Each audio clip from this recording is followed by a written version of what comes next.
Well, it looks like a break in the weather.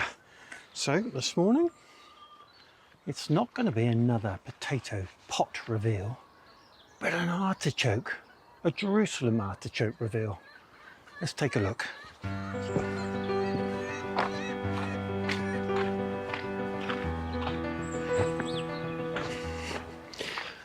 Well, this area is going to be changed quite dramatically, and I've been talking about sorting out these pots of strawberries that haven't worked particularly well in the previous year or two. But today I think I'm going to take them out. But first of all, I'm going to tackle these two pots. And these are Jerusalem artichokes. I know that one is. I'm pretty sure they're in here. Yeah, looks like it to me. So I'm going to put them into the barrow, which is always the best way I think of getting at root crops like this. And I'll sort out the larger ones and probably pop the other ones back in pots for next year. Now, we don't eat a lot of Jerusalem artichokes, basically when it comes around to about this time, and then make a nice change. But be warned, don't eat too many. They do have some after effects. Let's have a look inside.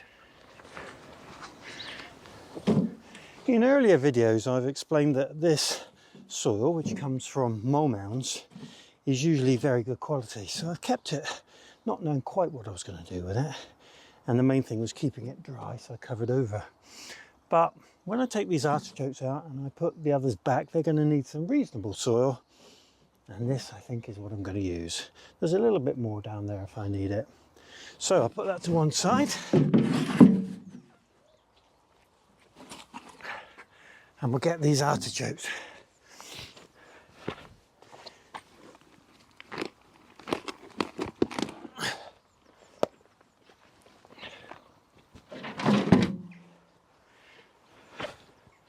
Well, the first thing I noticed was the roots underneath, which are absolutely massive.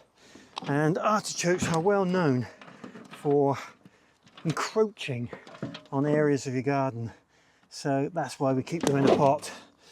Right, let's get this out. We've got a few strawberry plants in the top, so we might save those, we'll see.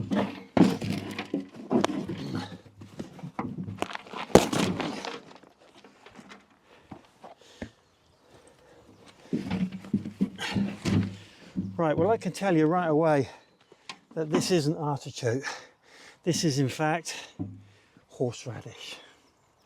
So I'm going to take the strawberry plants out of the top and put a bit of fresh soil in the bottom and let it carry on.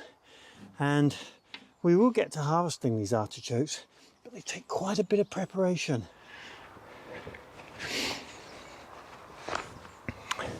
So I'll be putting these horseradish back in the bucket. They could actually do going in a bigger bucket. So I'm going to put them to one side, and then when I've emptied out some of these larger pots, I'm going to put them in there. And that's what we have labels for. It says Jerusalem artichoke. No, it doesn't. It says horseradish. So let's open another one and see what we get.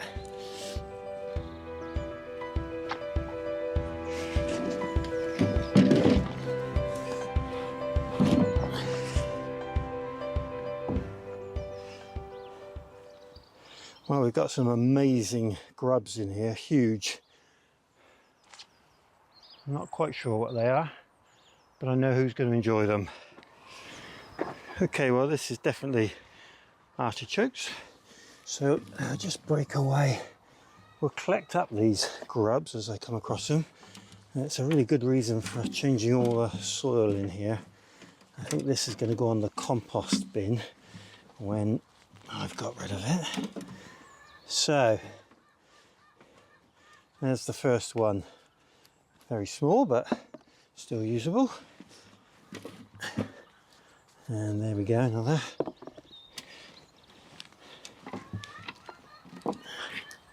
Nothing too huge, but quite reasonable.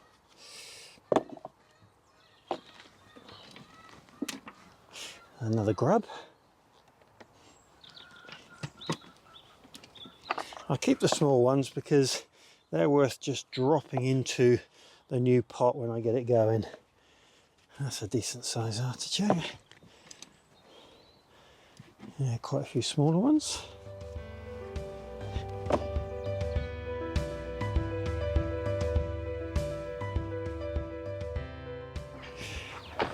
So there was only one pot after all. My memory not as good as it used to be, but we got a reasonable crop of artichokes from that. And I'll pick up the bigger ones and we'll eat those, and all the smaller ones go back in another pot for next year. And I think the quality of the soil was deteriorating rapidly, and that's resulted in a fairly poor crop.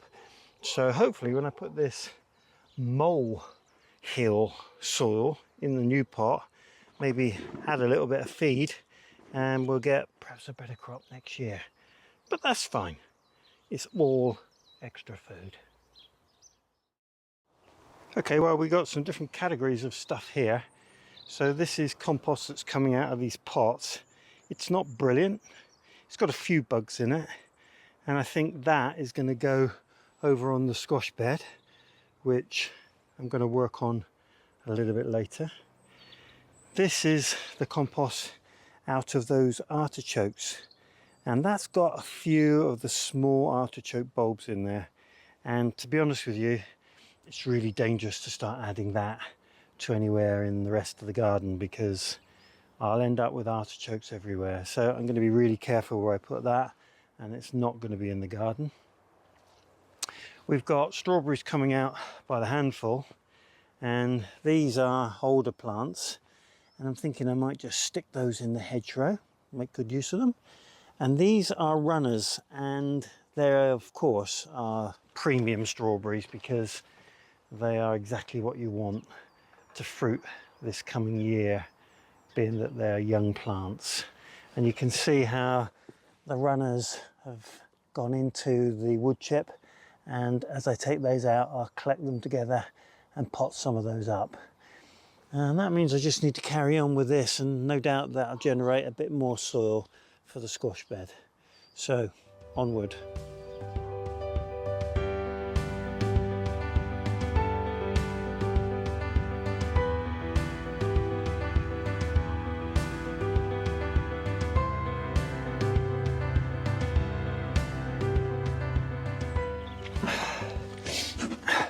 So we've got a number of things going on now. We've got the horseradish, which I mistook for artichokes, potted up into a bigger pot with some good depth of soil under it. I've been and got some more of this molehill soil, which I'm going to fill around. I'm going to put the balance of the molehill soil in this pot, and then add to it all these small artichokes, which hopefully will come on for next year. So we'll put those down there. And I've also got the artichokes for cooking, and we'll roast those. I'll make a nice meal. And those roots that I had from the horseradish, they're known as slips, and I will plant those as well because they'll come on to be good horseradish plants just like the others. So I'll put this in this pot. It doesn't need to be quite as big as these. Right, so fill this one, some soil in there, artichokes on top, some soil on top, and then finish off with the slips. Let's go.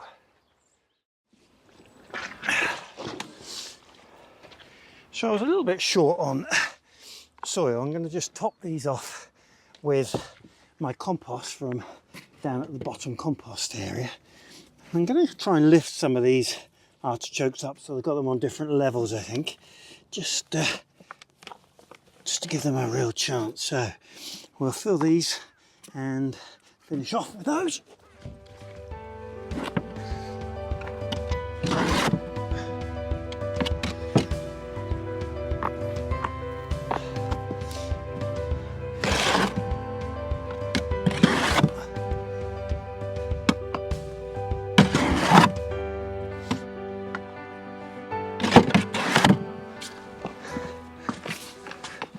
There we go.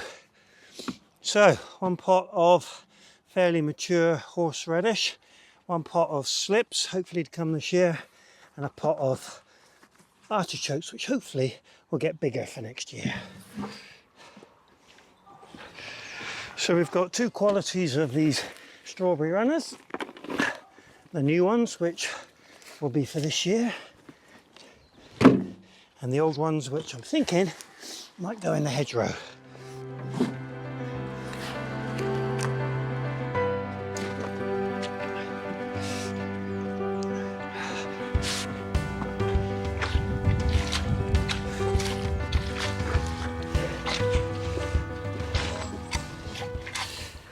There's something very rewarding about making an open space where previously you had a bit of a mess. So that's looking quite good now, and who knows, I might end up with potatoes, or we'll see what we have out there. It's still a good spot for strawberries as long as I can get them to grow. So onto the squash bed. So I think the next step on here is to level this new layer that I've put on top, and I think that's going to be probably enough additional material on the top of here. And then you can see how the bank here curves in, so I might just get in there and separate that pile from this area, make myself a bit of a gully and firm up this edge. And then this squash bed is pretty near needing to be covered up. Well, I don't have any wide membrane at the moment, not spare or new. So I'm going to have a look in the beds over there. I've not used all of the membranes this year because I've got crops still growing. So I'm thinking perhaps I could use some of that. So I'm going to have a root round over there and see what I can find. Well, it's really heartwarming when you do two jobs at once and you never even intended it. So I sort of remembered that I'd used a long cover on this celeriac bed, and I'd mounded up all the compost in case later on I needed to spread it across, and that's exactly what I've done. So I've used a short cover on there, which is perfect, and I've spread the compost that I put in a mound all the way across the bed, and that one will have a good old rest with that new compost on now until I'm ready to plant things into it later on in the summer. So it's over to the squash bed. There's the celeriac that came out, so we'll be having those for tea, I think.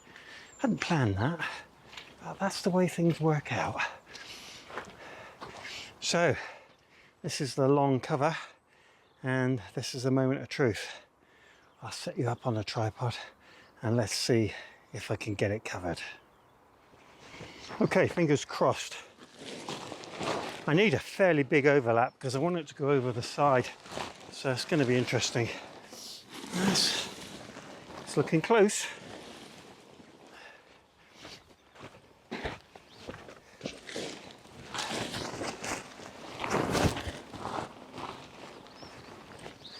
Yes, looking good.